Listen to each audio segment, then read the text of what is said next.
vers l'âge de 11 ans, mon papa, lui, se donne sa vie à Jésus en premier. Il rencontre véritablement le Seigneur et il commence à aller dans une église de la place et il décide de nous emmener avec lui. Bon, moi, je vais à l'église, juste, c'est comme n'importe quel enfant. Mais à une certaine période, on rencontre des difficultés dans la famille. Je perds ma grand-mère. Et à cette période-là aussi, ma mère était enceinte. Elle devait mettre au monde notre dernier petit frère. Et la grossesse n'est jamais arrivée à terme. Oui. C'est une grossesse qui a fait environ 5 mois. Et il fallait qu'elle accouche le plus rapidement possible. Et les médecins l'ont gardée à l'hôpital pendant maximum 3 semaines pour pouvoir garder l'enfant en vie. C'était vraiment difficile. C'était vraiment pénible. Très, très pénible. La même année, donc ma grand-mère décède. La même année, le petit frère de maman tombe malade. Il fait une crise d'épilepsie alors qu'il n'était pas épileptique.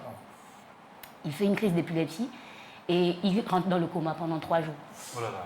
Et un jour, comme n'importe lequel, maman est venue vers moi. Elle était en colère, même ce jour-là, je me souviens.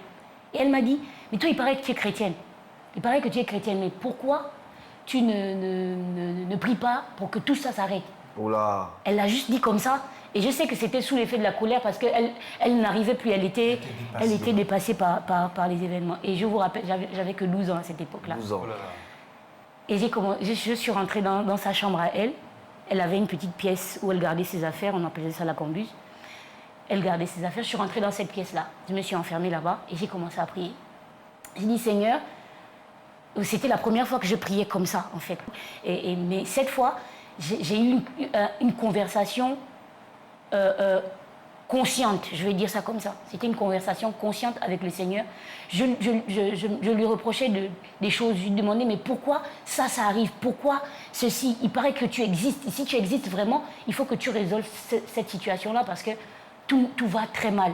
Ça ne va plus. Et j'étais là, je priais. Pendant que je priais, j'ai commencé à parler une langue que je ne comprenais pas. Oh là là. À 12 ans? Oui, à 12 ans. Wow. J'ai commencé à parler une langue que je ne comprenais pas. La pièce a commencé à chauffer. Et je parlais. Les mots que je ne comprenais pas à cette époque-là, j'avais aucune idée de ce qui s'était passé. Donc je suis sortie de là.